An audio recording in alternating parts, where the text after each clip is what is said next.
ఎంత మధురమైనది యెహోవా నామము. గడిచిన వారం మనము 2 సమూయేలు గ్రంథాన్ని మనము అధ్యయనం చేయటం జరిగింది. 2 సమూయేలు గ్రంథము మనం పరిశీలన చేసినప్పుడు అది దావీదు యొక్క పరిపాలన గురించి తెలియజేస్తూ ఉంది. మనం మొదటి సమూయేలు గ్రంథంలో చూసినప్పుడు మొదటి సమూయేలు గ్రంథం అనేటువంటిది సమూయేలు పుట్టుక మొదలుకొని అంటే చిట్ట చివరి న్యాయాధిపతి అయినటువంటి సమూయేలు గురించి, తరువాత ఇజ్రాయేలీలు మాకు రాజు కావాలి అని చెప్పేసి అడిగినప్పుడు ఇజ్రాయేలీలకు దేవుడు రాజును ఏర్పాటు చేయటాన్ని గురించి మనం చూస్తూ ఉంటాం.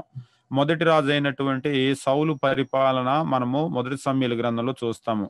ఇక 2 సమూయేలు గ్రంథం మనం చూసినప్పుడు ఇజ్రాయేలీల రెండవ రాజు అయినటువంటి దావీదును గురించి మనం గమనించడం జరిగింది. ఇక 2 సమూయేలు గ్రంథము పూర్తిగా మనం గమనించినప్పుడు దావీదు యొక్క జీవితాన్ని గురించి తెలియజేశారు. దావీదు బాగా వృద్ధాప్యానికి రావటం అనేటువంటిది మనం చూస్తూ ఉంటాం.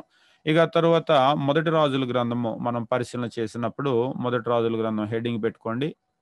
మొదటి రాజుల గ్రంథము రచయిత ఎవరని ఖచ్చితంగా తెలియదు. అయితే యూదుల పారంపర్యము ఇర్మియా అని చెప్పుచుండిరి. దానికి సంబంధించి రాసుకోండి. రాజుల గ్రంథము 11వ అధ్యాయము 41వ వచనము, 14వ అధ్యాయము 19వ వచనము, 29వ వచనము గమనించినప్పుడు చరిత్ర వ్రాయబడినట్లును అవి భద్రము చేయబడినట్లును గమనించగలము. చరిత్రలో వ్రాయబడింది. అయితే దీనిని వ్రాసిన రచయిత బబులోను చెరలో నివసించిన వ్యక్తిగా మనము చెప్పగలము. ఎందుకనగా 2 రాజుల గ్రంథము ముగింపు భాగము చెరను గూర్చి తెలుపుచున్నది. కావున రచయిత ఖచ్చితంగా ఆ కాలమునకు చెందినవాడై ఉండాలి. అనగా ఇర్మియా లేదా ఎజ్రా లేదా ఎజ్కేలు లేదా మరెవరైనా అయి ఉండవచ్చు. అయితే ఇర్మియా బబులోనులో కాక ఐగుప్తులో మరణించినట్లు చెప్పగలము. దానికి వచనము ఇర్మియా గ్రంథము 43వ అధ్యాయము 6, 7 వచనాలు. అంటే ఎందుకు ఈ పాయింట్ మనం చెప్తున్నామంటే ఇప్పుడు 1 రాజుల గ్రంథము 2 రాజుల గ్రంథము 2 కూడా కలిసి ఒకే పుస్తకంగా ఉండేవి. తర్వాత దాన్ని ఏం చేశారంటే 2 పుస్తకాలుగా డివైడ్ చేశారు. ఇప్పుడు ఈ 2 ఒకే పుస్తకంగా గనక ఉన్నట్లయితే 2 రాజుల గ్రంథం చివరిలో అంటే ఇజ్రాయేలీల రాజుని బంధించటం, అంటే యూదా రాజుని బంధించి ఆ రాజును బబులోను చెరకు తీసుకొని వెళ్ళిపోవటము అందులో వ్రాయబడి ఉంది. మరి ఇర్మియా అయితే ఆయన బబులోను చెరకు వెళ్ళలేదు. బబులోను చెరకు వెళ్లకుండా ఆయన అక్కడే ఐగుప్తుకు వెళ్ళిపోవటము, అక్కడ చనిపోవటం జరిగింది. అంటే మరి అక్కడ జరిగిన సంగతులు ఈయనకెలా తెలుసు అంటే, ఒకవేళ ఇర్మియా గనక గ్రంథకర్త అయినట్లయితే అట్లీస్ట్ చివరి అధ్యాయం ఇంకెవరి చేతన్నా రాయబడాలి. ఇర్మియా రాసేదానికి అవకాశం లేదు అనేటువంటి పాయింట్ కొరకు దీన్ని చెప్పామన్నమాట. అది కాబట్టి వాళ్ళు ఆ రచయిత ఇర్మియా అవ్వచ్చు, ఎజ్రా అవ్వచ్చు, ఎజ్కేల్ అవ్వచ్చు, లేదా మరెవరైనా సరే బబులోను చెరలో ఉన్నటువంటి వ్యక్తి అయి ఉండాలి. ఎందుకంటే చెరలో ఏం జరిగిందో కూడా చెప్తున్నాడు అంటే ఖచ్చితంగా ఆయన చెరకు సంబంధించినటువంటి వ్యక్తి ఎవరైనా అయి ఉండొచ్చు. అయితే యూదులు ఏం చెప్తున్నారంటే అది ఇర్మియానే అని చెప్పేసి అంటున్నారు. ఒకవేళ ఇర్మియానే గనక అయితే పుస్తకం అంతా రాసినా చివరి అధ్యాయం ఆయన రాయలేడు. ఎందుకు రాయలేడు అంటే ఆ బబులోను చెరకు ఆయన వెళ్ళలేదు కాబట్టి అక్కడ ఏం జరిగింది అనేది ఆయన రాయలేడు. అది తర్వాత కాలము 550 బీసీ. 550 బీసీ అని మనం ఎట్లా చెప్పగలము అనేటువంటి దానికి కొన్ని ఆధారాలు చూద్దాము. కింద లైన్లో రాసుకోండి. 2 రాజుల గ్రంథంలో చివరిగా నమోదు చేయబడిన సంఘటన ఏదనగా రాజైన యెహోయాకీను బందీ గృహంలో నుండి బయటకు తెప్పించబడెను. ఈ సంఘటన వారు చెరకు వెళ్ళిన 37 సంవత్సరములకు జరిగెను. కావున 1 మరియు 2 రాజుల గ్రంథము ఈ సంఘటనకు ముందే అనగా ఈ కాలమునకు ముందే వ్రాసి పూర్తి చేయబడుట జరగలేదు. అంటే వ్రాసినటువంటి పాయింట్ అర్థమైందా? 2 రాజుల గ్రంథానికి ఒకసారి మీ బైబిల్ తిప్పుకోండి. 2 రాజుల గ్రంథానికి తిప్పుకొని చివరి అధ్యాయం 25వ అధ్యాయం మనం చూసినప్పుడు 27వ వచనంలో యూదా రాజైన యెహోయాకీను చెరలో ఉంచబడిన 37వ సంవత్సరమున 12వ నెల 27వ దినమున బబులోను రాజైన ఎవిల్మెరోదకు తాను ఏలనారంభించిన సంవత్సరము అందు బందీగృహం నుండి యూదా రాజైన యెహోయాకీమును తెప్పించి బందీ గృహంలో ఉంచబడ్డాడు. 37 సంవత్సరాలు ఉంచబడిన తర్వాత బయటకు తీసుకొని వచ్చారు. ఇప్పుడు ఈ 37 సంవత్సరాల తర్వాత ఆయన బయటకు తీసుకొని రాబడ్డాడు అనేటువంటి విషయము చెప్తూ ఉన్నాడు అంటే 2 రాజుల గ్రంథంలో ఇది జరగటానికి ముందైతే వ్రాయటానికి అవకాశం లేదు. అంటే దీన్ని బట్టి మనకేం అర్థమవుతుందంటే ఖచ్చితంగా ఇది ఆ బయటకు తీసుకొని రాబడిన తర్వాత, ఇక ఎంతకాలం తర్వాత అనేది మనం చెప్పటం లేదు గానీ ఖచ్చితంగా తర్వాతే వ్రాయబడటానికి అవకాశం ఉంది. అంటే వాళ్ళు చెరలోకి వెళ్ళిన 37 సంవత్సరాల తర్వాత మాత్రమే 1 మరియు 2 రాజుల గ్రంథం అనేటువంటిది వ్రాసి పూర్తి చేయబడటం అనేటువంటిది జరిగింది. అది పాయింట్ అన్నమాట మనకి. ఇక తర్వాత దానికి కంటిన్యూషన్ రాసుకోండి. దానికి కంటిన్యూషను దానికి ముందు ఈ వచనం కూడా వేసుకోండి. 2 రాజుల గ్రంథం 25, 27. యూదులు బబులోను నుండి తిరిగి వచ్చిన సమయము 538 బీసీ. 2 రాజుల గ్రంథంలో వారు తిరిగి వచ్చుటను గూర్చి వ్రాయబడలేదు. అనగా ఇది ఖచ్చితంగా వారు తిరిగి రావటానికి ముందు వ్రాయబడి ఉండాలి. మీరు గమనించినట్లయితే ఇప్పుడు యూదులు చెరకు మొత్తం 3 సార్లు వెళ్ళారు. బీసీ 606లో మొదటిసారి వెళ్ళారు. రెండోసారి 598లో రెండోసారి వెళ్ళారు. 586లో మూడోసారి వెళ్ళారు. ఇప్పుడు ఇక్కడ మూడోసారి వెళ్ళారు అని చెప్పేసి అన్నప్పుడు ఈయన అంటే మూడోసారి అంటే సిద్కియా రాజు ఉన్నాడు కదా, ఈయన వెళ్ళాడనమాట. ఈయన తీసుకొని వెళ్ళినటువంటి టైం ఇది. ఇప్పుడు యెహోయాకీను తీసుకొని వెళ్ళినటువంటి టైం అంటే మనం ఇక్కడి నుంచి లెక్కేసుకోవచ్చు అనమాట. ఇప్పుడు ఇక్కడి నుంచి కనుక లెక్కేసుకున్నట్లయితే ఆయన వెళ్ళిన దగ్గర నుంచి 37 సంవత్సరాలు అని చెప్పేసి అంటున్నాడు. వెళ్ళిన దగ్గర నుంచి 37 సంవత్సరాలు అంటే ఇందులో నుంచి ఒక 37 తీసేయాలి. ఇందులో నుంచి 37 తీసేస్తే దాదాపుగా 560 అంటే అప్రాక్సిమేట్లీ అనమాట. అంటే 560లో జరిగినటువంటి సంఘటనను అంటే ఆయన రిలీజ్ అయిన సంఘటనను నమోదు చేశాడు. అంటే 560కి ముందు రాయటానికి అవకాశం లేదు. ఇక 538 70 సంవత్సరాలు వాళ్ళు చెరలో ఉన్నారు. 536లో గనక మనం చూసినట్లయితే 538లో వాళ్ళు రిటర్న్ తిరిగి వచ్చారు. ఈ రిటర్న్ తిరిగి వచ్చిన తర్వాత ఇవంటే 538లో రిటర్న్ గురించి చెప్పలేదు.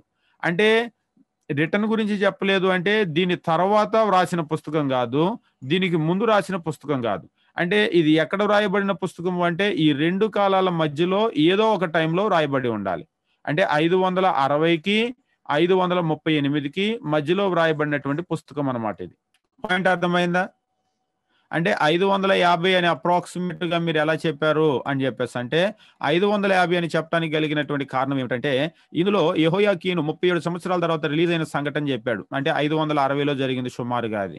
రెండవది 538లో యూదులు రిలీజ్ అయింది ఇందులో రాయలేదు. ఒకవేళ 538 కానీ 38 తర్వాత కానీ రాసుంటే ఈ సంఘటన కూడా నమోదు చేసేవాళ్ళు. ఈ సంఘటన నమోదు చేశారు కానీ ఇది చేయలేదు. అంటే ఈ మధ్య కాలంలో ఎక్కడో ఒక చోట ఈ పుస్తకం అనేటువంటిది రాయబడింది. సుమారుగా 550 అని మనం చెప్పడానికి కొన్ని ఆధారాలు దాన్ని బట్టి మనం డ్రా చేస్తాం అన్నమాట. అది తర్వాత రాసుకోండి పుస్తకం యొక్క పేరు. 1 మరియు 2వ రాజుల గ్రంథము ఒకే పుస్తకముగా ఉండేవి. బ్రాకెట్లో 1, 2 సమూయేలు మరియు 1, 2 దినవృత్తాంతాల వలె బ్రాకెట్ క్లోజ్. ఒకే పుస్తకముగా ఉన్న దీనిని హెబ్రీలో మెలెకీమ్ అని పిలిచేవారు, అనగా రాజులు అని అర్థం. ఇందులో సొలొమోను తరువాత రాజ్య పరిపాలనకు వచ్చిన ఇజ్రాయేలు మరియు యూదా రాజులను గూర్చి మరియు 2 రాజ్యములు చెరకు వెళ్ళుటను గూర్చి చెప్పబడి ఉన్నది. కింది లైన్లో రాయండి. 1 రాజుల గ్రంథము అహజ్యా యొక్క పరిపాలన ప్రారంభముతో బ్రాకెట్లో 853 బీసీ అహజ్యా యొక్క పరిపాలన ప్రారంభముతో ముగిస్తున్నది. తర్వాత ఉద్దేశము, దావీదు మరణం తర్వాత బ్రాకెట్లో 1-2 అధ్యాయములు. అతని కుమారుడైన సొలొమోను రాజు అయ్యెను. 1-11 అధ్యాయములలో సొలొమోను యొక్క జీవితము మరియు పరిపాలన, 1-11 అధ్యాయములలో సొలొమోను యొక్క జీవితము మరియు పరిపాలన నమోదు చేయబడి ఉంది. ఈ కాలమందు ఇజ్రాయేలు రాజ్యం యొక్క ఘనత పతాక స్థాయికి చేరుకున్నది. అంతేగాక రాజ్యం యొక్క విస్తరణ మరియు యెరూషలేములో కట్టబడిన దేవాలయము వారి అత్యున్నత స్థితిని చూపుచున్నవి. Full stop. కానీ సొలొమోను తరువాతి సంవత్సరములలో తాను చేసుకున్న అన్యస్త్రీలైన భార్యలను బట్టి, బ్రాకెట్లో వారి ప్రభావం వలన భార్యలను బట్టి దేవుని మార్గము నుండి తొలగిపోయెను మరియు విగ్రహములను ఆరాధించుచు వాటికి బలిపీఠములు కట్టెను. కింది లైన్లో దేవుని యొద్ద నుండి సొలొమోను హృదయము దూరమగుటను బట్టి రాజ్యమును కూడా ఆ కుటుంబం నుండి దేవుడు దూరపరచెను. అయితే ఇది అతని కుమారుడైన రెహబాము కాలంలో దేవుడు నెరవేర్చెను. దావీదుకు దేవుడు చేసిన వాగ్దానమును బట్టి 2 గోత్రములను మాత్రము, బ్రాకెట్లో యూదా మరియు బెన్యామీను, బ్రాకెట్ క్లోజ్, దావీదు కుటుంబమునకు ఉంచెను.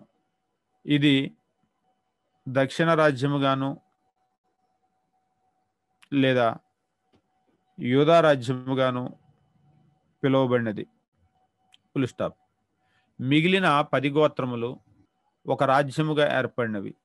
దీనిని ఇజ్రాయేలు రాజ్యము, ఉత్తర రాజ్యము లేదా ఇజ్రాయేలు రాజ్యము, దీనిని ఉత్తర రాజ్యము అని పిలిచిరి. దీనికి మొట్టమొదటి రాజు యెరోబాము. కింది లైన్లో రాసుకోండి. కావున మొదటి రాజుల గ్రంథము 2వ భాగం అంతయు విడిపోయిన ఈ 2 రాజ్యముల చరిత్రను గూర్చి వారి రాజులను గూర్చి తెలియజేయుచున్నవి. కింది లైన్లో రాసుకోండి పారాగ్రాఫ్లో. ఇజ్రాయేలు రాజ్యము మరియు యూదా రాజ్యములు వారి అవిధేయత వలన పతనమైపోయినవని సందేశమును ఈ పుస్తకము తెలియజేయుచున్నది. వారికి కలిగిన ఐశ్వర్యము లేదా ఘనత భక్తి కలిగిన వారి నాయకుల వలన, భక్తిగల వారి నాయకుల వలన, బ్రాకెట్లో రాజులు మరియు ప్రజలు దేవునిని అనుసరించుట వలన కలిగినవని తెలియజేయుచున్నది. అంటే రాజ్యము ఎప్పుడైతే అవిధేయత చూపించినప్పుడు వాళ్ళకి పతనం అనేటువంటిది వచ్చింది, నాశనం అయిపోయారు, అందరు కూడా చెరకు వెళ్ళిపోయారు. అయితే ఎప్పుడైతే వాళ్ళకు భక్తి కలిగినటువంటి నాయకులు వచ్చారో ప్రజలు, అంటే మనకు తెలుగులో కూడా సామెత ఉంటుంది, యథా రాజా తదా ప్రజ అని. అంటే రాజు ఎట్లయితే ఉంటాడో ప్రజలు అట్లా ఉంటారు. భక్తి కలిగినటువంటి రాజులు వచ్చి దేవునికి నమ్మకంగా ఉన్నప్పుడు ప్రజలను కూడా దేవుని వైపు తిప్పి దేవుని యొద్ద నమ్మకంగా బ్రతికేటట్లుగా చేశారు. అప్పుడు నాయకులు, ప్రజలు ఎప్పుడైతే దేవుణ్ణి అనుసరించారో వారికి ఐశ్వర్యం వచ్చింది, ఘనత వచ్చింది. ఎప్పుడైతే దేవుణ్ణి వదిలిపెట్టేశారో ఐశ్వర్యం పోయింది, ఘనత పోయి వాళ్ళు బానిసలు అయిపోయారో అవమానం వాళ్ళకు వచ్చింది అనమాట. ఈ సందేశాన్ని తెలియజేస్తూ ఉందన్నమాట. ఇందులో రాసుకోండి. సామెతల గ్రంథం 14వ అధ్యాయం 34వ వచనం. సామెతల గ్రంథం 14వ అధ్యాయం 34వ వచనంలో ఏం తెలియజేస్తూ ఉంటాడంటే, నీతి జనములు ఘనతకి ఎక్కుటకు కారణము అని చెప్పేసి అంటాడు. అంటే ఒక మనిషి దీవించబడాలి అంటే దానికి కలిగినటువంటి ప్రధానమైనటువంటి కారణం ఏమిటంటే నీతి. నీతి అంటే దేవుని ఆజ్ఞలు గైకొనటమే నీతి అని చెప్పేసి అంటాడు. కాబట్టి ఎప్పుడైతే వాళ్ళు నీతిగా ఉంటారో వాళ్ళు దీవించబడతారు. దీనికి కలిగినటువంటి కారణం ఏమిటంటే నీతి. తర్వాత దానిలో ఏమంటాడంటే పాపము ప్రజలకు అవమానం తెచ్చును అని చెప్పేసి అంటాడు. పాపము ప్రజలకు అవమానం తెచ్చును. ఎప్పుడైతే పాపం చేస్తారో, పాపం చేసినప్పుడు ఏమొస్తుందంటే వాళ్ళకు అవమానం వస్తుంది. ఇది పదే పదే చరిత్ర తెలియజేసేటువంటి సత్యం అన్నమాట ఇది. తర్వాత ముఖ్యమైనటువంటి పదాలు రాసుకోండి సైడ్ హెడ్డింగ్. రాజ్యము అనేటువంటి పదం దాదాపుగా 357 కంటే ఎక్కువ సార్లు ఉంటుంది. రాజ్యము, రాజ్యము, రాజ్యము, రాజ్యము. అంటే దీన్ని బట్టి మనకేమర్థమవుతుంది? ఈ పుస్తకం దేని గురించి మాట్లాడుతుందంటే, ఈ పుస్తకం మాట్లాడేది రాజ్యాన్ని గురించి మాట్లాడుతూ ఉందన్నమాట. తర్వాత ముఖ్యమైనటువంటి వచనాలు 9వ అధ్యాయము 3 నుండి 7 వచనం, 11వ అధ్యాయము 11వ వచనము. తర్వాత ముఖ్య అధ్యాయములు, ముఖ్యమైనటువంటి అధ్యాయములు 11వ అధ్యాయము 12వ అధ్యాయం. టర్నింగ్ పాయింట్ అన్నమాట ఇది. సొలొమోను చేసినటువంటి పనికిమాలిన పని వలన అన్య స్త్రీలను చేసుకొని, దేవుణ్ణి వదిలిపెట్టి, విగ్రహాలను పెట్టుకొని, బొమ్మల్ని పెట్టుకొని ఆయన బలిపీఠాలు కట్టడం వల్ల దేవుడు ఆ రాజ్యాన్ని మొక్కలు చేయటం అనేటువంటి చూస్తూ ఉంటాం. తర్వాత ముఖ్యమైన వ్యక్తులు, ముఖ్య వ్యక్తులు సొలొమోను, రెహబాము, సొలొమోను కొడుకు అనమాట, యెరోబాము, ఇజ్రాయేళ్ల మొదటి రాజు, తర్వాత ఎలియా, ఎలీషా, ఆహాబు, యెజెబెలు. దాదాపుగా చాలా ఫేమస్ వ్యక్తులు వీళ్ళందరూ కూడా ఈ పుస్తకంలో నుంచి వచ్చేటువంటి వాళ్ళే. తర్వాత అవుట్లైన్ రాసుకోండి. మొదటి రాజుల గ్రంథమును 2 ముఖ్య భాగములుగా విభజించవచ్చును. 1 నుంచి 11 అధ్యాయాలు ఒక భాగము, 12 నుండి 22 అధ్యాయాలు ఒక భాగము. అందులో రోమన్ నెంబర్ 1 రాసుకోండి. ఐక్యరాజ్యము అంటే అన్ని గోత్రాలు కలిసి ఉన్నప్పుడు అనమాట ఐక్యరాజ్యము. సొలొమోను యొక్క 40 సంవత్సరముల పరిపాలన 1 నుండి 11 అధ్యాయాలు. ఇందులో క్యాపిటల్ ఏ పాయింట్ సొలొమోను రాజొగుట 1వ అధ్యాయం 1 నుండి 3వ అధ్యాయం 1 వరకు. సొలొమోను యొక్క జ్ఞానం 3వ అధ్యాయము 2 నుండి 4వ అధ్యాయము 34 వరకు. సి పాయింట్ సొలొమోను కట్టిన మందిరం 5వ అధ్యాయము 1 నుండి 8వ అధ్యాయము 66 వరకు. ఇదే సేమ్ ఇక్కడ ఏదైతే చెప్పాడో అది 2 దినవృత్తాంతాలు 2వ అధ్యాయము 1 నుండి 7వ అధ్యాయము 22 వరకు కూడా సేమ్ ఇదే కంటెంట్ అక్కడ ఉంటుంది. క్యాపిటల్ డి పాయింట్ సొలొమోను యొక్క ఘనత తర్వాత పతనము.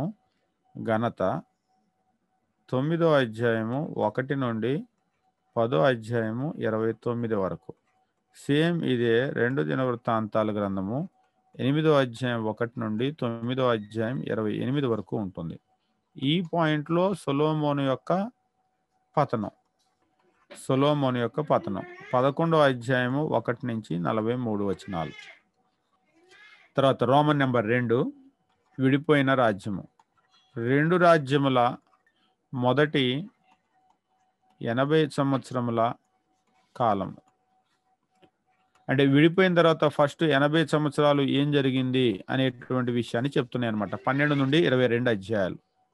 ఇందులో క్యాపిటల్ ఏ పాయింట్ రాసుకోండి. విడిపోవటం గల కారణం 12వ అధ్యాయము 1 నుండి 24. బి పాయింట్ ఇజ్రాయేలు వారిని యెరోబాము పాలించుట 12వ అధ్యాయము 25 నుండి 14వ అధ్యాయము 20 వరకు. క్యాపిటల్ సి పాయింట్ యూదా వారిని రెహబాము పాలించుట 14వ అధ్యాయము 21 నుండి 31 వరకు. క్యాపిటల్ డి పాయింట్ యూదా వారిని అబీయాము పాలించుట 15వ అధ్యాయము 1 నుండి 8 వచనాలు. క్యాపిటల్ ఈ పాయింట్ యూదా వారిని ఆసా పాలించుట 15వ అధ్యాయము 9 నుండి 24 వచనాలు. ఎఫ్ పాయింట్ ఇజ్రాయేలు వారిని నాదాబు పాలించుట 15వ అధ్యాయము 25 నుండి 31 వచనాలు.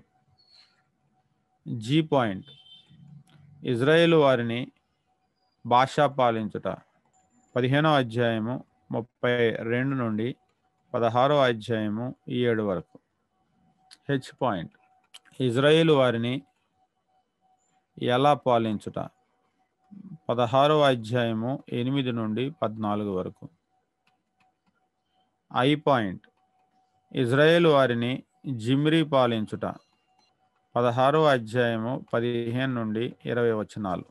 జే పాయింట్ ఇజ్రాయేలు వారిని ఒమ్రీ పాలించుట 16వ అధ్యాయము 21 నుండి 28 వచనాలు. కే పాయింట్ ఇజ్రాయేలు వారిని ఆహాబు పాలించుట 16వ అధ్యాయము 29 నుండి 22వ అధ్యాయము 40 వరకు. ఎల్ పాయింట్ యోధా వారిని యెహోషాపాతు పాలించుట 22వ అధ్యాయము 41 నుండి 50 వరకు. ఎం పాయింట్ ఇజ్రాయేలు వారిని అహజ్యా పాలించుట 22వ అధ్యాయము 51 నుండి 53 వచనాలు. Detailed outline. మొదటి రాజుల గ్రంథము 1వ అధ్యాయము 1 నుండి 4 వచనాలు. వృద్ధాప్యమందు దావీదు 1వ అధ్యాయము 5 నుండి 10 వచనాలు. అదోనియా తన్ను తాను రాజుగా ప్రకటించుకొనుట 1వ అధ్యాయము 11 నుండి 27 వరకు. దావీదు ఎదుటకు వచ్చిన నాతాను మరియు బత్షెబ 1వ అధ్యాయము 28 నుండి 53 వరకు. సొలొమోను రాజుగా అభిషేకించబడుట 2వ అధ్యాయము 1 నుండి 9 వరకు. సొలొమోనుకు దావీదు చెప్పిన చివరి మాటలు లేదా సూచనలు. 2వ అధ్యాయము 10 నుండి 12 వరకు. దావీదు యొక్క మరణము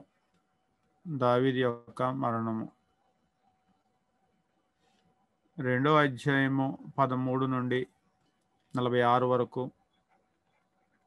సొలొమోను రాజ్యము స్థిరపరచబడుట 3వ అధ్యాయము 1 నుండి 15 వచనాలు. జ్ఞానము కొరకు సొలొమోను చేసిన ప్రార్థన 3వ అధ్యాయము 16 నుండి 28 వరకు. సొలొమోను యొక్క జ్ఞానము 4వ అధ్యాయం 1 నుంచి 19 వరకు. సొలొమోను యొక్క అధికారులు 4వ అధ్యాయము 20 నుండి 34 వరకు. సొలొమోను యొక్క ఐశ్వర్యము మరియు ఘనత కామజ్ఞానము 5వ అధ్యాయము 1 నుండి 18 వరకు. మందిర నిర్మాణమునకు సిద్ధపడుట 6వ అధ్యాయము 1 నుండి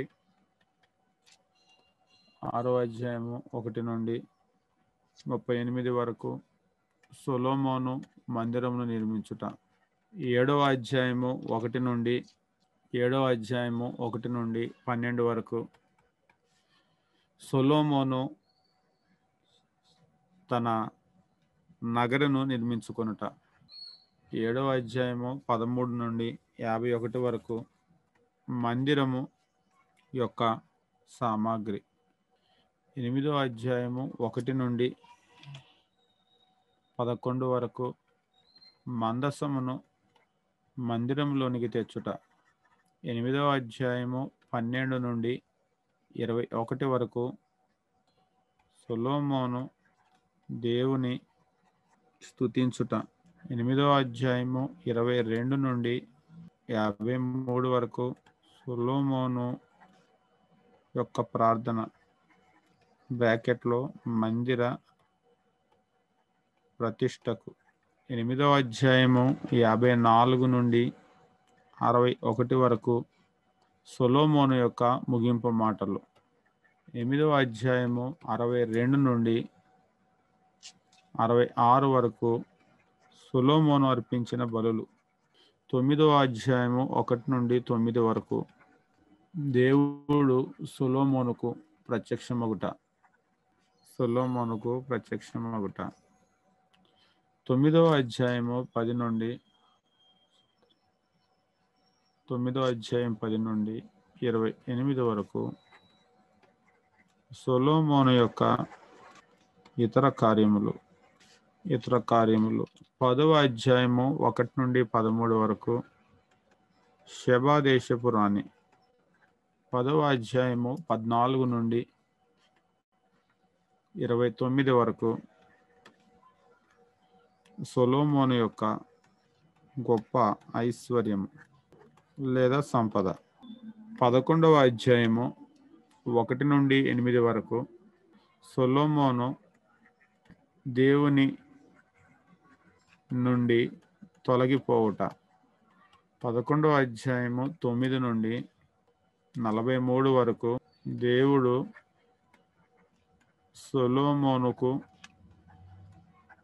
వ్యతిరేకముగా శత్రువులను రేపుట. 12వ అధ్యాయము 1 నుండి 15 వరకు రెహబాము యొక్క మూర్ఖత. 12వ అధ్యాయము 16 నుండి 24 వరకు రాజ్యము విడిపోవుట.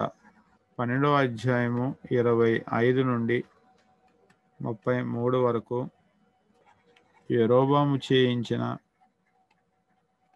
బంగారు దూడలు. 13వ అధ్యాయము 1 నుండి 10 వరకు దైవజనుడు ఒకడు యెరోబాము యొద్దకు పంపబడుట. 13వ అధ్యాయము 11 నుండి 34 వరకు దైవజనుని అవిధేయత. 14వ అధ్యాయము 1 నుండి 18 వరకు యెరోబాముకు వ్యతిరేకముగా ప్రవచించుట. 14వ అధ్యాయము 19 నుండి 20 వరకు యెరోబాము యొక్క మరణము. 14వ అధ్యాయము 21 నుండి 31 వరకు యూదా వారిని రెహబాము ఏలుట. 15వ అధ్యాయము 1 నుండి 8 వరకు యూదా వారిని అబియా ఏలుట. 15వ అధ్యాయము 9 నుండి 24 వరకు యూదా వారిని ఆసా ఏలుట. 15వ అధ్యాయము 25 నుండి 32 వరకు ఇజ్రాయేలు వారిని నాదాబు ఏలుట. 15వ అధ్యాయము 33 నుండి 34 వరకు ఇజ్రాయేలు వారిని బాషా ఏలుట. ఇది 15వ అధ్యాయము 33 నుండి 16వ అధ్యాయము 7 వరకు రాసేసుకోండి. 16వ అధ్యాయము 8 నుండి 14 వరకు ఇజ్రాయేలు వారిని ఏలా ఏలుట. 16వ అధ్యాయము 15 నుండి 20 వరకు ఇజ్రాయేలు వారిని జిమ్రి ఏలుట. 16వ అధ్యాయము 21 నుండి 28 వరకు ఇజ్రాయేలు వారిని ఒమ్రి ఏలుట. తర్వాత 16వ అధ్యాయము 29 నుండి 34 వరకు ఇజ్రాయేలు వారిని ఆహాబు ఏలుట. 17వ అధ్యాయము 1 నుండి 7 వరకు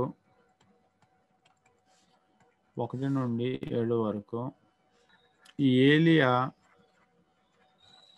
కరువును గూర్చి ప్రవచించుట. లేదా చెప్పుట. 17వ అధ్యాయము 8 నుండి 16 వరకు సారేపాతు విధవరాలు. 17వ అధ్యాయము 17 నుండి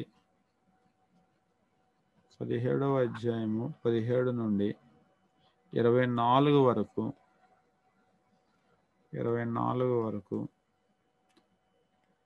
సారేపాతు విధవరాలి కుమారుని ఏలియా బ్రతికించుట.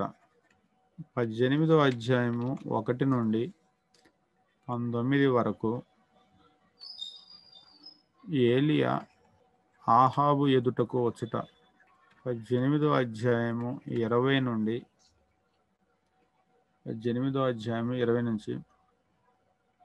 40 వరకు బయలు ప్రవక్తలు ఓడిపోవుట. 18వ అధ్యాయము 41 నుండి 46 వరకు దేవుడు వర్షమును పంపుట. 19వ అధ్యాయం 1 నుండి 8 వరకు ఏలియా యెజెబెలు నుండి పారిపోవుట. 19వ అధ్యాయము 9 నుండి 18 వరకు దేవుడు ఏలియాతో మాటలాడుట. 19వ అధ్యాయము 19 నుండి 19వ అధ్యాయము 19 నుండి 21 వరకు ఎలీషా పిలువబడుట. 20వ అధ్యాయము 1 నుండి 12 వరకు సిరియా వారితో ఆహాబు యుద్ధం చేయుట. 20వ అధ్యాయము 13 నుండి 25 వరకు ఆహాబు బెన్హదదును ఓడించుట. 20వ అధ్యాయము 26 నుండి 34 వరకు ఆహాబు బెన్హదదును మరల ఓడించుట. 20వ అధ్యాయము 35 నుండి 43 వరకు 20వ అధ్యాయము 35 నుండి 35 నుండి బెన్హదదు యొక్క విడుదలను ప్రవక్త ఖండించుట. 21వ అధ్యాయము 1 నుండి 16 వరకు నాబోతు యొక్క ద్రాక్ష తోట. 21వ అధ్యాయము 17 నుండి 24 వరకు దేవుడు ఆహాబును ఖండించుట.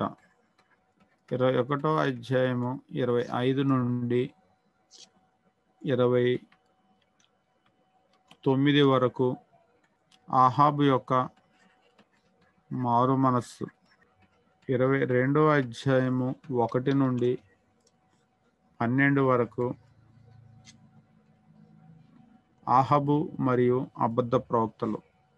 22వ అధ్యాయము 13 నుండి ఆహాబుకు వ్యతిరేకముగా 13 నుండి 28 వరకు ఆహాబుకు వ్యతిరేకముగా మికాయా ప్రవచించుట. 22వ అధ్యాయము 29 నుండి 40 వరకు యుద్ధమందు ఆహాబు మరణించుట. 22వ అధ్యాయము 41 నుండి 50 వరకు యూదా వారిని యెహోషాపాతు పరిపాలించుట. 22వ అధ్యాయము 51 నుండి 53 వరకు ఇజ్రాయేలు వారిని అహజ్యా పాలించుట. తర్వాత హెడ్డింగ్ పెట్టుకోండి, రెండు రాజుల గ్రంథం. రచయిత మొదటి రాజుల గ్రంథమును చూడుము. తర్వాత కాలము 550 BC. తర్వాత పుస్తకం పేరు మొదటి రాజుల గ్రంథమును చూడుము. తర్వాత ఉద్దేశం 2 రాజుల గ్రంథము ఏలియా యొక్క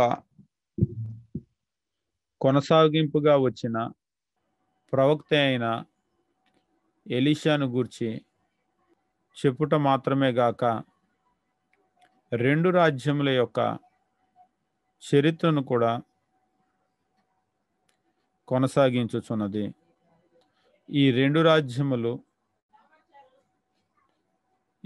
రాజ్యములు పతనమగు వరకు, అనగా 2 రాజ్యములు పతనమగు వరకు, అనగా BC 722లో 10 గోత్రముల వారు అష్షూరు చెరకు వెళ్ళుటను, మరియు BC 586లో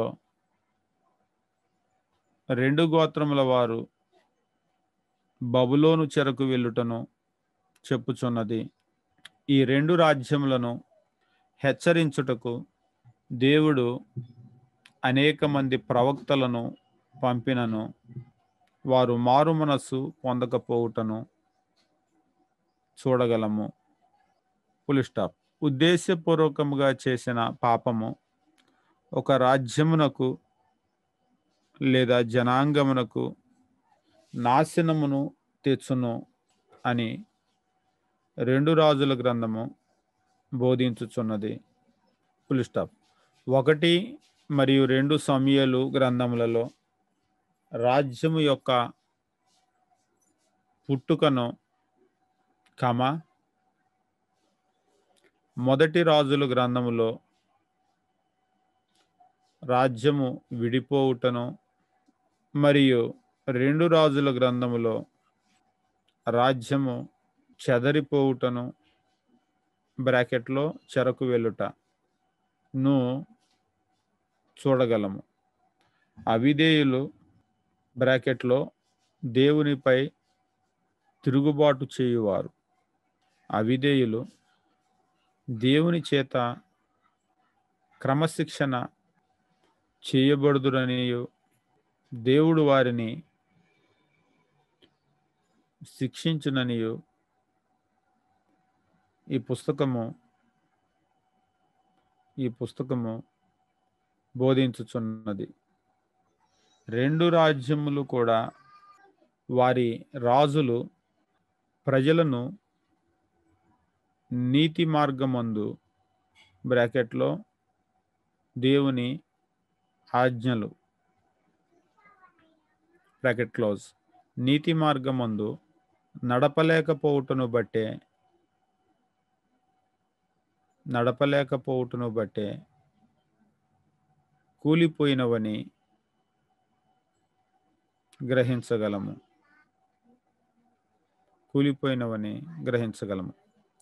వాస్తవంగా ఇజ్రాయేలీలు సకల జనుల మర్యాద చొప్పున మాకు ఒక రాజు కావాలి అని అడిగినప్పుడు దేవుడు ముందే చెప్పాడు. దేవుడు ఏమని చెప్పాడంటే, రాజు ఇచ్చినట్లయితే గనక మీకు రాజు వస్తే మీ పరిస్థితి ఎట్లా ఉంటుంది అనేటువంటిది ముందే చెప్పాడు. అయినా సరే వాళ్ళు ఏమన్నారంటే, అయినా సరే మాకు రాజు కావాల్సిందే అని చెప్పేసి అన్నారు. చివరికి ఆ రాజ్యాలు పతనమైపోవటానికి కలిగిన కారణాలు ఏంటంటే, వాళ్ళు ఏరి కోరి తెచ్చుకున్నటువంటి వాళ్ళ పనికి మాలిన రాజుల వల్లే. అదే దేవుడు గనక పరిపాలన చేసినట్లయితే, అంటే న్యాయాధిపతుల కాలంలో దేవుడు వాళ్ళని నేరుగా పరిపాలన చేశాడు. వాళ్ళకి ఒక న్యాయాధిపతిని పెట్టి, ఒక న్యాయాధిపతి తర్వాత మరొక న్యాయాధిపతి, దేవుడే వాళ్ళని రేపేవాడు. కానీ రాజు వచ్చిన తర్వాత ఇక దేవుడు పరిపాలన కాదు, వీళ్ళు ఇష్టానుసారంగా పరిపాలన చేయటాన్ని మనం చూస్తూ ఉంటాం. కాబట్టి ఈ 2 రాజుల గ్రంథంలో మనం చూసేటువంటి ముఖ్యమైన ఉద్దేశం ఏంటంటే, వాళ్ళ అవిధేయతే వాళ్ళకి ఆ నాశనాన్ని తీసుకుని వచ్చింది అనేటువంటి విషయాన్ని మనం గమనిస్తూ ఉంటాం. తర్వాత ముఖ్యమైన పదము సైడ్ హెడింగ్ పెట్టుకోండి. రాజు అనే పదము దాదాపు 400 కంటే ఎక్కువ సార్లు కనబడుతూ ఉంటుంది. తర్వాత ప్రవక్త అనేటువంటి పదం కూడా దాదాపుగా 34 సార్లు కనబడుతూ ఉంటుంది. తర్వాత ముఖ్య వచనాలు రాసుకోండి. 17వ అధ్యాయము 18 నుండి 23 వచనాలు. తర్వాత 23వ అధ్యాయము 27వ వచనము. తర్వాత ముఖ్యమైనటువంటి అధ్యాయములు, ముఖ్యమైన అధ్యాయములు 2వ అధ్యాయము, 4వ అధ్యాయము, 5వ అధ్యాయము, 6వ అధ్యాయం. ఇదంతా కూడా మనము ఎలీషాను గురించి చూస్తూ ఉంటాం.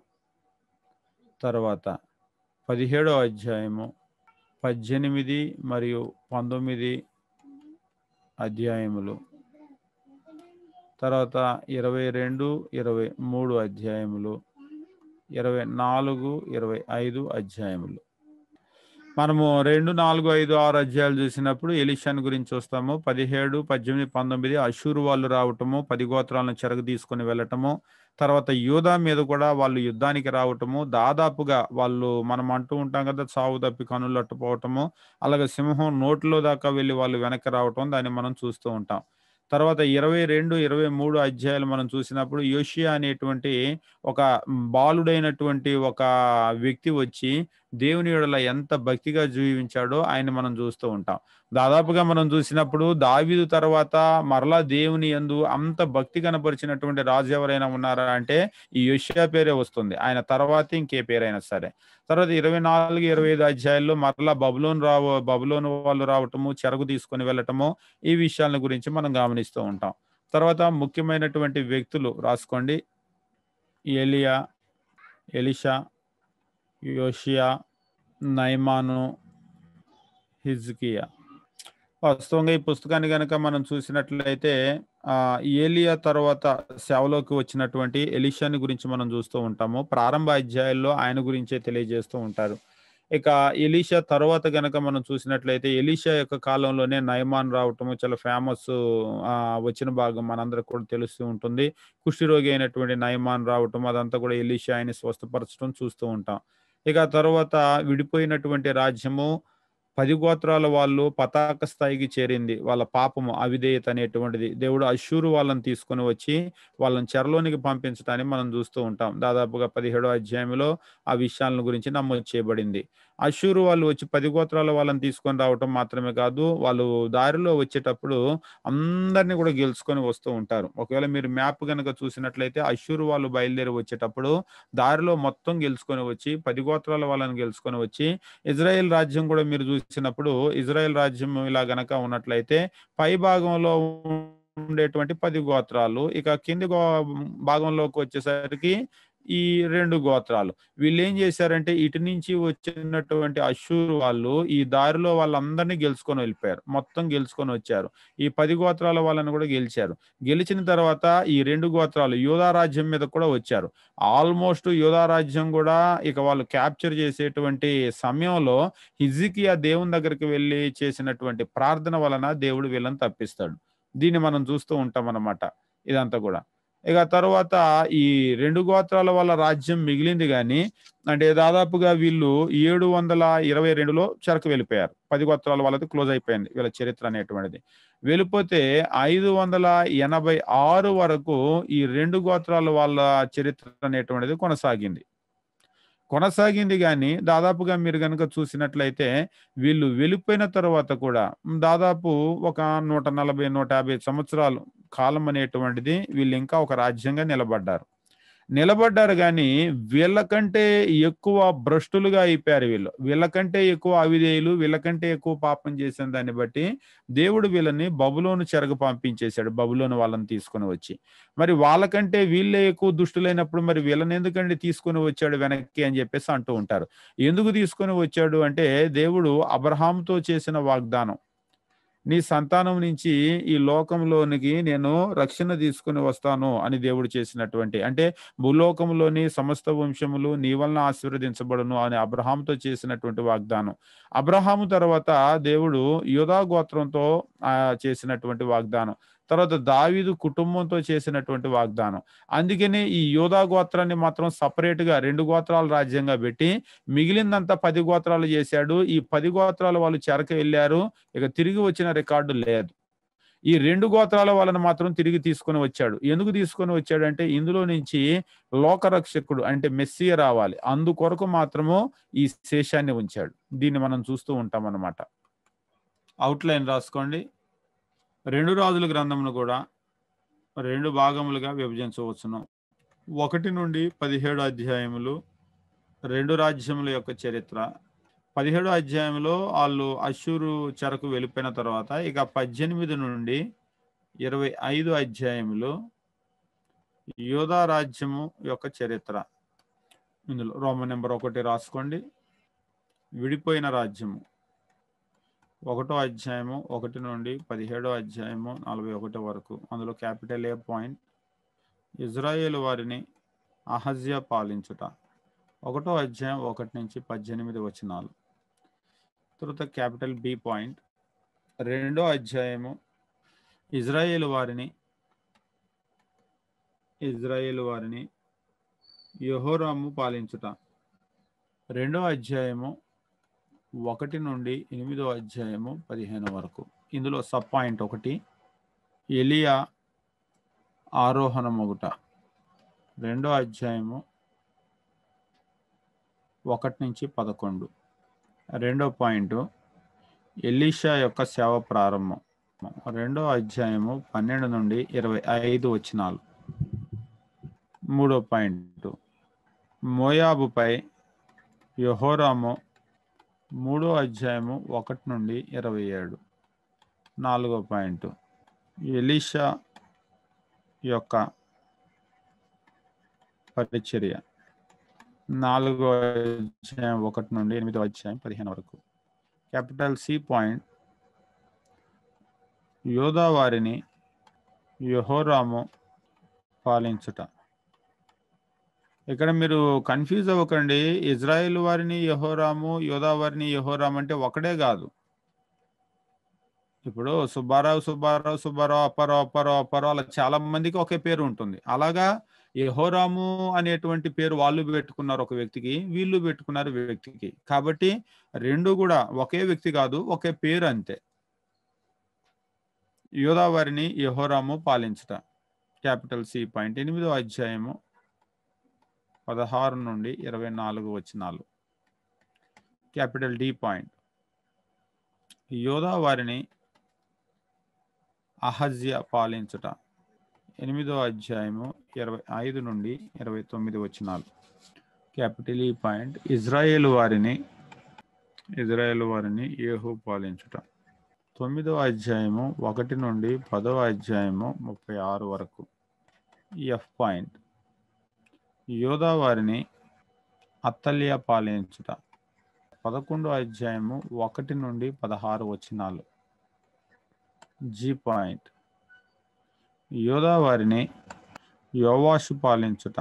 11వ అధ్యాయము 17 నుండి 12వ అధ్యాయము 21 వరకు. హెచ్ పాయింట్ ఇజ్రాయేల్ వారిని యెహోయాహాజు పాలించుట. 13వ అధ్యాయము 1 నుంచి 9 వచనాలు. ఐ పాయింట్ ఇజ్రాయేలు వారిని యెహోయాషు పాలించుట. 13వ అధ్యాయము 10 నుండి 25 వచనాలు. జే పాయింట్ యూదా వారిని అమజ్యా పాలించుట. 14వ అధ్యాయము 1 నుండి 22 వచనాలు. కే పాయింట్ ఇజ్రాయేలు వారిని యెరోబాం పాలించుట. యెరోబాం అంటే అప్పుడెప్పుడో వచ్చాడు కదా స్టార్టింగ్లో, ఆ యెరోబాం కాదు. అందుకే నేను యెరోబాం 2 అంటారు. కన్ఫ్యూజన్ లేకుండా ఉండాలంటే యెరోబాం 2 పాలించుట. 14వ అధ్యాయము 23 నుండి 29 వచనాలు. యూదా వారిని అజర్యా పాలించుట. ఈయన్నే ఉజ్జియా అని కూడా అంటారు. ఉజ్జియా పాలించుట. 15వ అధ్యాయము 1 నుండి 7 వచనాలు. ఎం పాయింట్ ఇజ్రాయేలు వారిని జకరియా పాలించుట. 15వ అధ్యాయము 8 నుండి 12 వచనాలు. ఎన్ పాయింట్ ఇజ్రాయేలు వారిని షల్లూము పాలించుట. 15వ అధ్యాయం 13 నుంచి 15 వచనాలు. ఓ పాయింట్ ఇజ్రాయేలు వారిని మనాహేము పాలించుట. 15వ అధ్యాయము 16 నుండి 22 వచనాలు. పి పాయింట్, ఇజ్రాయేలు వారిని పెకహ్య పాలించుట. 15వ అధ్యాయము 23 నుండి 26 వరకు. క్యూ పాయింట్, ఇజ్రాయేలు వారిని పెకహు పాలించుట. పెకహు పాలించుట. 15వ అధ్యాయము 27 నుండి 31 వరకు. ఆర్ పాయింట్, యోధావారిని యోతాము పాలించుట. 15వ అధ్యాయము 32 నుంచి 38 వరకు. ఎస్ పాయింట్, యోధావారిని ఆహాజు పాలించుట. 16వ అధ్యాయము 1 నుండి 20 వచనాలు. టీ పాయింట్, ఇజ్రాయేలు వారిని హోషియా పాలించుట. 17వ అధ్యాయము 1 నుండి 41. ఇందులో సబ్ పాయింట్ రాసుకోండి. ఇజ్రాయేలు వారు ఓడిపోవుట. 17వ అధ్యాయము 1 నుంచి 6 వచనాలు. ఇజ్రాయేలీల పాపము. 17వ అధ్యాయము 7 నుండి 23. ఇజ్రాయేలీలు చెరకుపోవుట. 17వ అధ్యాయము 24 నుండి 41 వరకు. టీ పాయింట్ వరకు. ఇప్పుడు మరలా రోమన్ నెంబర్ 2. ఇక వాళ్ళు చెరకు వెళ్ళిపోయిన తర్వాత మిగిలిన యోధా రాజ్యము. 18వ అధ్యాయము 1 నుండి 25వ అధ్యాయము 30 వరకు. ఇందులో క్యాపిటల్ ఏ పాయింట్, హిజ్కియా పాలించుట. 18వ అధ్యాయము 1 నుండి 20వ అధ్యాయము 21 వరకు. బి పాయింట్, మనష్షే పాలించుట. 21వ అధ్యాయము 1 నుండి 18 వచనాలు. సి పాయింట్, ఆమోను పాలించుట. 21వ అధ్యాయము 19 నుండి 26 వచనాలు. డి పాయింట్, యోషియా పాలించుట. 22వ అధ్యాయము 1 నుండి 23వ అధ్యాయము 30 వరకు. ఈ పాయింట్, యెహోయాహాజు పాలించుట. 23వ అధ్యాయము 31 నుండి 33 వరకు. F point, యెహోయాకీము పాలించుట. 23వ అధ్యాయము 34 నుండి 24వ అధ్యాయము 7 వరకు. యెహోయాకీను పాలించుట.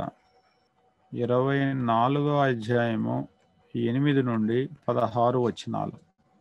8 నుండి 16 వచనాలు. హెచ్ పాయింట్, సిద్కియా పాలించుట. ఇక చివరి రాజు అనమాట.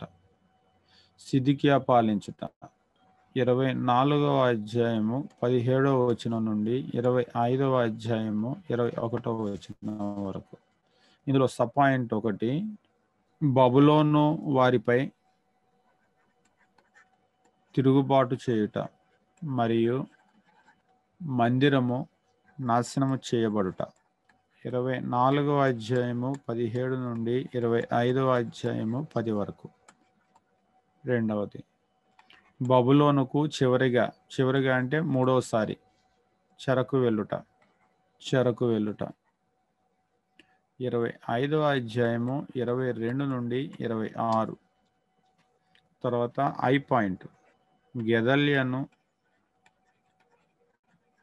అధికారిగా నియమించుట. 25వ అధ్యాయము 22 నుండి 26. యెహోయాకీను బందీ గృహము నుండి బబులోనులో విడుదల పొందుట. 25వ అధ్యాయము 27 నుండి 30 వచనాలు.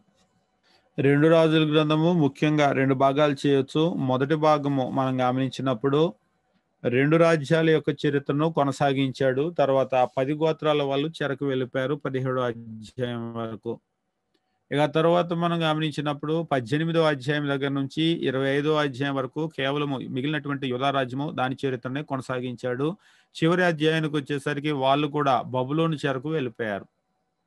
దీంతో 2 రాజుల గ్రంథం అనేటువంటిది ముగిసిపోతుంది. ఇక్కడ ఒకసారి మీరు టైమ్ లైన్ జ్ఞాపకం చేసుకోండి. టైమ్ లైన్ గనక మీరు చూసినట్లయితే నేను మళ్ళొకసారి టైమ్ లైన్ వేస్తాను. అంతకుముందు మనం చూసాము. ఇది ఇప్పుడు 2020వ సంవత్సరం అనుకున్నారనుకోండి. క్రీస్తు పుట్టింది 0గా గనక తీసుకున్నారనుకోండి. ఇది 4000 BC. ఇక్కడ క్రీస్తు ప్రభు ఉన్నాడు. ఇది మనమున్నటువంటి టైము. ఇది ఆదాము ఉన్నటువంటి టైము. దీన్ని 2గా గనక విభజించామనుకోండి 2000 BC. ఈ 2000 BC దగ్గర అబ్రహాం ఉన్నాడు. అబ్రహాం అనే వ్యక్తి ఉన్నాడు. ఇది 400 BC. 400 BC అంటే మలాకీ గ్రంథం. మీరు గమనించినట్లయితే అబ్రహాముకు దాదాపుగా ఒక 500 సంవత్సరాల తర్వాత 500 సంవత్సరాల తర్వాత అంటే ఇది ఒక 1000, ఇది 1500 BC. ఇప్పుడు దీన్ని మనం కొంచెం జూమ్ చేద్దాం. ఇప్పుడు మనం ఎక్కడ ఉన్నామంటే ఇక్కడ ఉన్నామన్నమాట. అంటే దాదాపుగా ఈ అబ్రహాం కానివ్వండి, ఈ మోషే కానివ్వండి, ఈ మోషే చరిత్రను కూడా మీరు చూసినప్పుడు ఇప్పుడు మనం చదివే చరిత్ర అంతా కూడా ఎక్కడి నుంచి ఎక్కడికంటే ఈ పుస్తకాలన్నీ కూడా ఇక్కడి నుంచి ఇక్కడికి మధ్యలో ఉన్నటువంటి పుస్తకాలను మనం చదువుతూ ఉన్నాం. ఇక్కడి నుంచి ఇక్కడికి ఉన్నటువంటి పుస్తకాలు, ఇక్కడి నుంచి ఇక్కడికి ఉన్నటువంటి పుస్తకాల్లో కూడా దాదాపుగా చరిత్ర అనేటువంటిది ఇక్కడి నుంచి మీరు కనుక చూసినట్లయితే ఇక్కడి నుంచి మీకు కనబడుతుంది అనమాట. రాజుల గ్రంథాలు ఇక్కడి నుంచి ఇక్కడ వరకు ఉన్నటువంటి చరిత్ర, ఇందులో జరిగేటువంటి చరిత్ర మీరు చూసేటువంటిది అంతా కూడా. ఇప్పుడు ఈ చరిత్ర తర్వాత ఏమైపోయిందంటే ఇప్పుడు మీరు దాదాపుగా ఇక్కడ అంటే 586 BCలో వాళ్ళు చెరకు వెళ్ళిపోయారు. మరలా ఇక్కడ 536లో తిరిగి వచ్చారు. అంటే మధ్యలో 70 సంవత్సరాల కాలం ఉంది కదా. ఈ 70 సంవత్సరాలు వాళ్ళు బబులోన్లో చెరలో ఉన్నారనమాట. మరలా ఇప్పుడు తిరిగి వచ్చిన తర్వాత ఏం జరిగింది అనేటువంటి పుస్తకాలను కనుక మీరు చూసినట్లయితే తిరిగి వచ్చిన తర్వాత ఉన్నటువంటి పుస్తకాలు ఎజ్రా గ్రంథము, నెహెమ్యా గ్రంథము, హగ్గై గ్రంథము, జకర్యా గ్రంథము, ఫైనల్గా మలాకీ గ్రంథం, ఇవి తెలియజేస్తున్నాయి అన్నమాట. అంటే మరి ఎస్తేరు గ్రంథం లేదేంటి అని కొందరు అడుగుతూ ఉంటారు. ఎస్తేరు గ్రంథము ఆ చెరల మధ్యకాలంలో అంటే ఇప్పుడు యూదులను తిరిగి వెళ్ళిపోవాలనుకున్న వాళ్ళు వెళ్ళిపోవచ్చు అని చెప్పేసి ప్రకటన చేశారు. ప్రకటన చేసినప్పుడు ఏమైందంటే యూదులు కొందరు బయలుదేరి వచ్చేసారు. బయలుదేరి వచ్చిన తర్వాత అందరూ వెళ్ళలేదు. ఇష్టపడిన వాళ్ళు బయలుదేరి వచ్చారు. మిగిలిన వాళ్ళు పారసీక సామ్రాజ్యంలో ఉండిపోయారు. ఆ ఉండిపోయినటువంటి యూదులకి ఏం జరిగింది అనేటువంటిది ఎస్తేరు గ్రంథం చెప్తుంది. ఇదనమాట. తిరిగి వచ్చేసినటువంటి వాళ్ళ పరిస్థితి ఎట్లా ఉంది అనేటువంటిది ఎజ్రా, నెహెమ్యా చెప్తూ ఉన్నాయి. తర్వాతకి ఇవన్నీ కూడా ప్రవక్తల పుస్తకాలు అన్నమాట. అంటే ఇదే విషయాన్ని ఇక్కడ జరిగిన విషయాన్నే మరలా వీళ్ళు కూడా చెప్తున్నారు. వీళ్ళేమో ప్రవక్తలు అన్నమాట. కాబట్టి ఇప్పుడు మనము 2 రాజుల గ్రంథం వరకు చూసినట్లయితే వెళ్ళిపోయినంత వరకు చూసాం. ఇప్పుడు ఈ 70 సంవత్సరాలు చెరలో ఉన్నప్పుడు ఏం జరిగింది అనేటువంటి విషయాన్ని ఎహెజ్కేలు, దానియేలు గ్రంథాలు చెప్తూ ఉన్నాయి. ఎహెజ్కేలు, దానియేలు ఈ 70 సంవత్సరాలు చెరలో, ఇప్పుడు వాళ్ళు చెరకి వెళ్ళిపోయారు కదా. చెరలో వాళ్ళకి ఏం జరుగుతుంది అనే విషయం కనుక చూడాలంటే ఈ 2 పుస్తకాలు చదవాలి. ఇప్పుడు చెరలో నుంచి తిరిగి వచ్చేసిన తర్వాత అంటే వాళ్ళకి ఏం జరుగుతుంది అంటే మిగిలిపోయిన వాళ్ళకి ఏం జరుగుతుంది అంటే ఎస్తేరు అక్కడ ఉన్న వాళ్ళకి ఇప్పుడు ఏమైపోయిందంటే చెరలో నుంచి వెళ్ళే వాళ్ళు వెళ్ళిపోండి అని చెప్పేస్తున్నారు. ఇప్పుడు అందరూ కూడా పారసీక సామ్రాజ్యం ఇక్కడ చెరకు ఉన్నారనమాట. వెళ్ళే వాళ్ళు వెళ్ళిపోండి అంటే తిరిగి కొందరు యోధాకు వచ్చారు. కొందరు, అందరూ కాదు, కొందరేమో యోధాకు వచ్చారు, కొందరేమో ఇక్కడ మిగిలిపోయారు. ఇక్కడ మిగిలిపోయిన వాళ్ళకి ఏం జరిగింది అనేటువంటిదేమో ఎస్తేరు గ్రంథం చెప్తూ ఉంది. వచ్చిన వాళ్ళకి ఏం జరుగుతుంది అనేటువంటిదేమో ఎజ్రా గ్రంథము, నెహెమ్యా గ్రంథము. అంటే మీకు అర్థమైంది కదా. ఎజ్రా, నెహెమ్యా, ఎస్తేరు 3 పుస్తకాలు కూడా చెర తర్వాత కాలంలోనే. కానీ ఎస్తేరు గ్రంథం అనేటువంటిది పారసీక సామ్రాజ్యంలో ఉన్న యూదులకి ఏం జరుగుతుంది అనేటువంటిది ఎజ్రా నెహెమ్యా గ్రంథాలేమో యూదా రాజ్యానికి తిరిగి వచ్చినటువంటి, అంటే మరలా వాళ్ళ దేశానికి తిరిగి వచ్చినటువంటి యూదులకు ఏం జరిగింది అనేటువంటిది ఈ 2 పుస్తకాలు చెప్తూ ఉన్నాయి. ఇది. ఇక ప్రవక్తల పుస్తకాలు అనేటువంటి ప్రత్యేకంగా మనం స్టడీ చేద్దాం. దాన్ని ఇప్పుడే కన్‌ఫ్యూజ్ అవ్వద్దు. కాబట్టి ఇప్పుడు 2 రాజుల గ్రంథంలో మనం ఏం చూసామంటే చెరకు వెళ్ళినంత వరకు చూసాం. ఇప్పుడు చెరకు వెళ్ళిన తర్వాత మరి వాళ్ళకి చెరలో వాళ్ళ పరిస్థితి ఏంటి అనేది చదవాలంటే ఈ 2 పుస్తకాలు స్టడీ చేయాలన్నమాట. అంటే దీన్ని ఏమంటారంటే క్రొనాలాజికల్ ఆర్డర్ అని చెప్పేసి అంటారు. అంటే కాలక్రమము అని చెప్పేసి అంటాం కదా! మీరు బైబిల్‌లో ఉన్న పుస్తకాలు ఏంటంటే కాలక్రమంగా లేవు. ఉదాహరణకి మనకేంటంటే 2 రాజుల తర్వాత 1, 2 దినవృత్తాంతాలు, ఎజ్రా, నెహెమ్యా, ఎస్తేరు బాగానే పెట్టాడు. పెట్టిన తర్వాత మరలా ఏమైపోయిందంటే మరలా అక్కడ యోబు గ్రంథం నుంచి స్టార్ట్ అవుతుంది. వాస్తవంగా ఈ యోబు అబ్రహాము కాలంలో ఉన్న మనిషి. అంతేగాని ఎజ్రా, నెహెమ్యా, ఎస్తేరు వాటి తర్వాత కాలంలో జరిగిన స్టోరీ కాదు. కాబట్టి వాస్తవంగా ఈ పుస్తకాలు క్రొనాలాజికల్ ఆర్డర్‌లో లేవు బైబిల్‌లో ఉన్నటువంటి పుస్తకాలు. కాబట్టి మనం చదువుకునేటప్పుడు ఏం చేయాలంటే దీన్ని క్రొనాలాజికల్ ఆర్డర్‌లో పెట్టాలి. దాన్ని మీరు గమనించండి. కాబట్టి ఇప్పుడు మనం చూసింది ఏంటంటే 2 రాజుల గ్రంథం వరకు గనక చూసినట్లయితే వాళ్ళు చెరకు వెళ్ళిపోయారు. ఇప్పుడు ఈ 70 సంవత్సరాల్లో వాళ్ళకి ఏం జరుగుతుంది? అక్కడ వాళ్ళు 70 సంవత్సరాలు ఉండబోతారు చెరలో. ఈ 70 సంవత్సరాల చెరకాలంలో ఏం జరుగుతుంది అనేటువంటిది ఎహెజ్కేలు, దానియేలు చూడాలి. తిరిగి వచ్చిన తర్వాత ఏం జరుగుతుందంటే ఎజ్రా, నెహెమ్యా, ఎస్తేరు. ఇంకా దీన్ని సబ్ డివిజన్ గనక చేసినట్లయితే పారసీక దేశంలో మిగిలిన యూదులకి ఏం జరిగింది అనేది ఎస్తేరు గ్రంథము. యూదా దేశానికి తిరిగి వచ్చిన యూదులకి ఏం జరిగింది అనేటువంటిది ఎజ్రా, నెహెమ్యా గ్రంథాలు ఇవి. డీటెయిల్డ్ అవుట్‌లైన్ రాసుకోండి 2 రాజుల గ్రంథం. 1 అధ్యాయము 1-18 వచనాలు. అజర్యాను గూర్చి ఏలియా చెప్పిన ప్రవచనం. 2 అధ్యాయము 1 నుండి 14 వరకు. ఏలియా ఆరోహణుడగుట. 2 అధ్యాయము 15వ వచనం నుండి 25వ వచనం వరకు. ఏలియా పనిని ఎలీషా కొనసాగించుట. 3 అధ్యాయము 1 నుండి 26 వరకు. 1 నుండి 26 వరకు. మోయాబీయులు ఇజ్రాయేలీలపై తిరుగుబాటు చేయుట. 4 అధ్యాయము 1 నుండి 7 వరకు. ఎలీషా మరియు విధవరాలు. ఇందులో బ్రాకెట్లో రాసుకోండి ఎలీషా మరియు విధవరాలు. పాత్రలు నూనెతో నింపుట. పాత్రలు నూనెతో నింపుట. 4 అధ్యాయము 8 నుండి 17 వరకు. ఎలీషా మరియు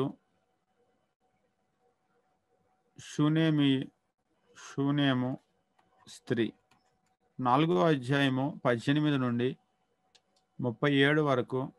షూనేము స్త్రీ కుమారుని ఎలీషా బ్రతికించుట. 4 అధ్యాయం 38 నుండి 44 వరకు. ఎలీషా విషాహారమును బాగు చేయుట. 5వ అధ్యాయము 1వ వచనం నుండి 14వ వచనం వరకు. నయమానును కుష్ఠరోగము నుండి బాగు చేయుట. 5వ అధ్యాయము 15వ వచనం నుండి 27వ వచనం వరకు. గేహాజీ యొక్క ధనాపేక్ష మరియు పొందిన శిక్ష. 6వ అధ్యాయం 1 నుండి 7 వచనాలు. గొడ్డలి నది నుండి పైకి తేలుట. 6వ అధ్యాయము 8 నుండి 23 వరకు. అగ్ని గుర్రముల చేత రథముల చేత వచ్చుట. 6వ అధ్యాయము 24వ వచనం నుండి 33వ వచనం వరకు. బెన్హదదు సమరయాను ముట్టడించుట. 7వ అధ్యాయము 1-2 వచనాలు.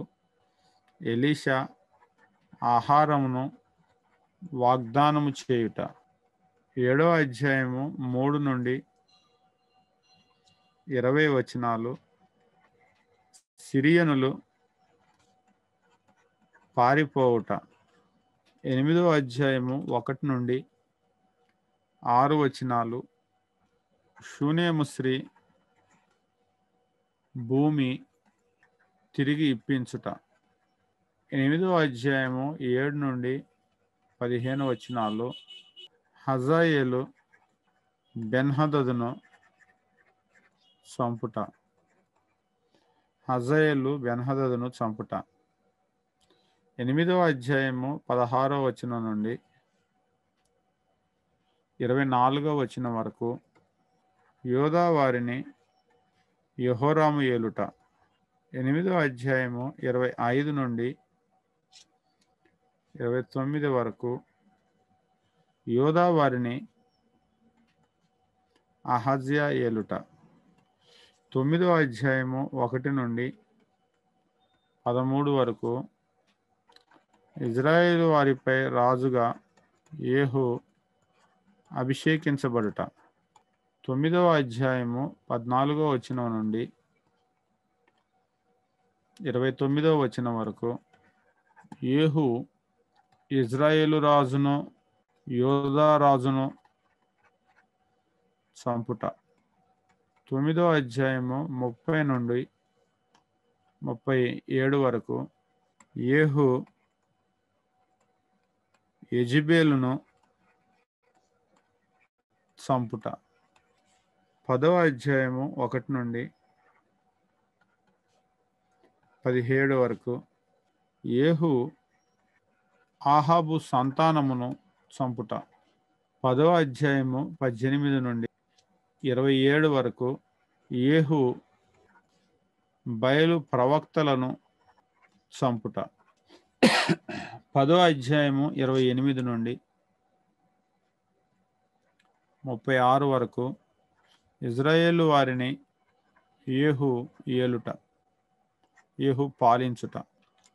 11వ అధ్యాయం 1 నుండి 3 వచనాలు. యోధా వారిని అతల్య పాలించుట. 11వ అధ్యాయము 4 నుండి 20 వరకు. యోధాపై రాజుగా యోవాషు అభిషేకించబడుట.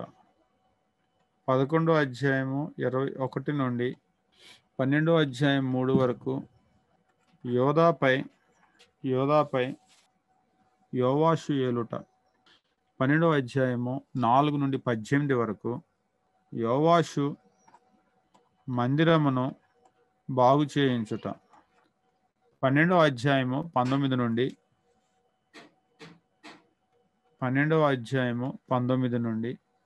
21 వరకు. 21 వరకు. యోవాషు యొక్క మరణము. 13వ అధ్యాయము 1 నుండి 9 వరకు.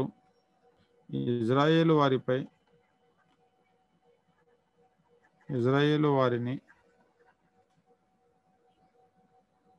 యెహోయాహాజు ఏలుట. 13వ అధ్యాయము 10 నుండి 13 వరకు. ఇజ్రాయేలు వారిని యెహోయాషు ఏలుట. 13వ అధ్యాయము 14 నుండి 25 వరకు. ఎలీషా యొక్క మరణము. 14వ అధ్యాయము 1 నుండి 22 వరకు. యోధా వారిని అమజ్యా ఏలుట. 14వ అధ్యాయము 23 నుండి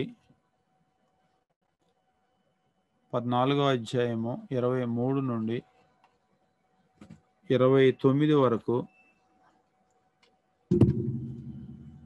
29 వరకు. ఇజ్రాయేలు వారిని యెరోబాము 2 ఏలుట. 15వ అధ్యాయము 1 నుండి 7 వరకు. యోధా వారిని అజర్యా ఏలుట. 15వ అధ్యాయము 8 నుండి 12 వరకు. ఇజ్రాయేలు వారిని జకర్యా ఏలుట. 15వ అధ్యాయము 13 నుండి 16 వచనాలు. ఇజ్రాయేలు వారిని షల్లూము ఏలుట. 15వ అధ్యాయము 17 నుండి 22 వచనాలు. ఇజ్రాయేలు వారిని మనహేము ఏలుట. 15వ అధ్యాయము 23 నుండి 26 వరకు ఇజ్రాయేలు వారిని పెకహు ఏలుట. 15వ అధ్యాయము 27 నుండి 31 వరకు ఇజ్రాయేలు వారిని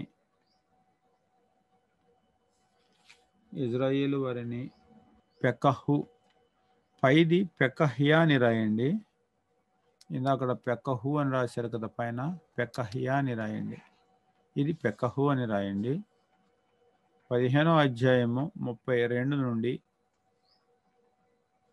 38 వరకు యోధా వారిని యోతాము ఏలుట. 16వ అధ్యాయము 1 నుండి 20 వరకు యోధా వారిని ఆహాజు ఏలుట. 17వ అధ్యాయము 1 నుండి 5 వచనాలు ఇజ్రాయేలు వారిని హోషియా ఏలుట. 17వ అధ్యాయము 6వ వచనము ఇజ్రాయేలీయులు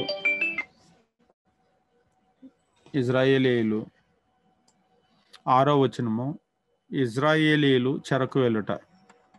17వ అధ్యాయము 7 నుండి 23 వరకు వారి చెరకు కారణం విగ్రహారాధనే. 17వ అధ్యాయము 24 నుండి 41 వరకు సమరయ నందు అష్షూరు వారు నివాసం ఏర్పరచుకొనుట. 18వ అధ్యాయము 1 నుండి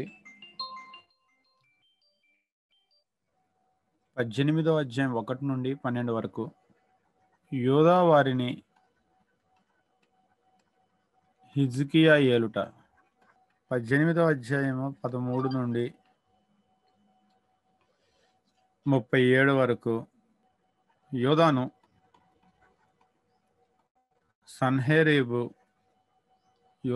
సన్హెరీబు దాడి చేయుట. యోధాపై సన్హెరీబు దాడి చేయుట. 19వ అధ్యాయము 1 నుండి 7 వరకు హిజ్కియాకు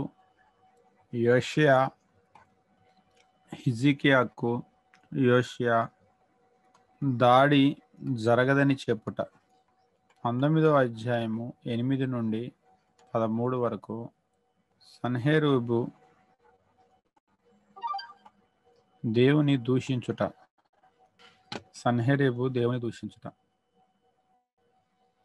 19వ అధ్యాయము 14 నుండి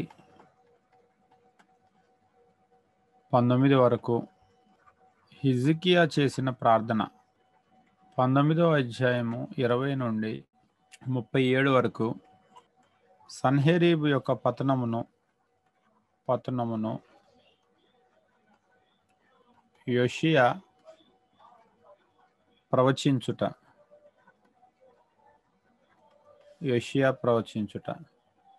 20వ అధ్యాయము 1 నుండి 11 వరకు హిజ్కియా రోగి అగుట మరియు స్వస్థపడుట. 20వ అధ్యాయము 12 నుండి 21 వరకు హిజ్కియా యొద్దకు బబులోను వారు వచ్చుట.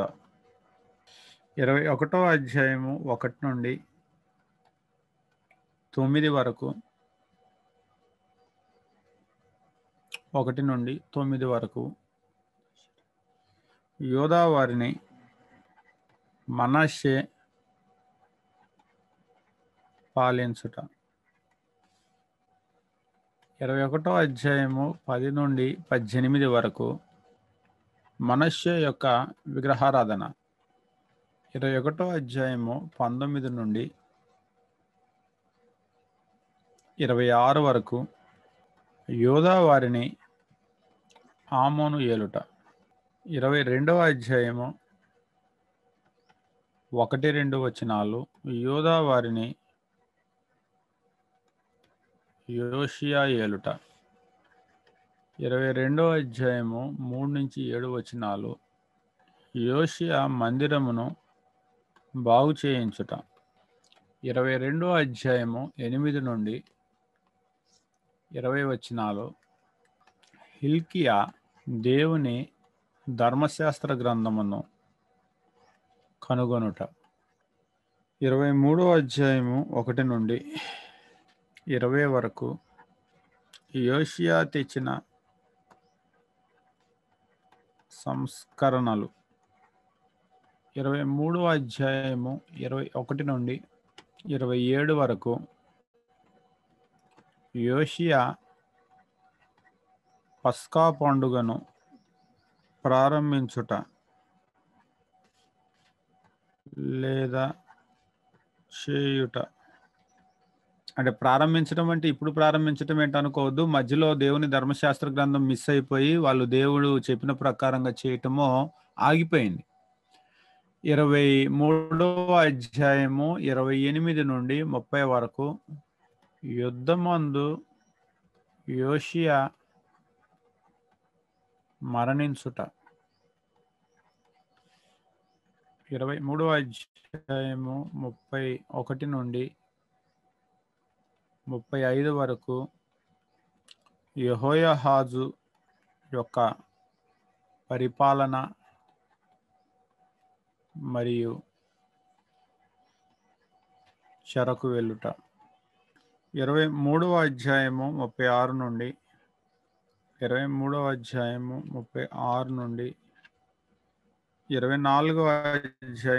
7 వరకు 24వ అధ్యాయము 7 వరకు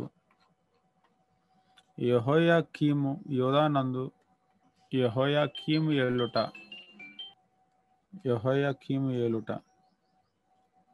24వ అధ్యాయము 8 నుండి 9 వరకు యోధా వారిని యెహోయాకీను ఏలుట. 24వ అధ్యాయము 10 నుండి 17 వరకు యెరూషలేము పట్టబడుట.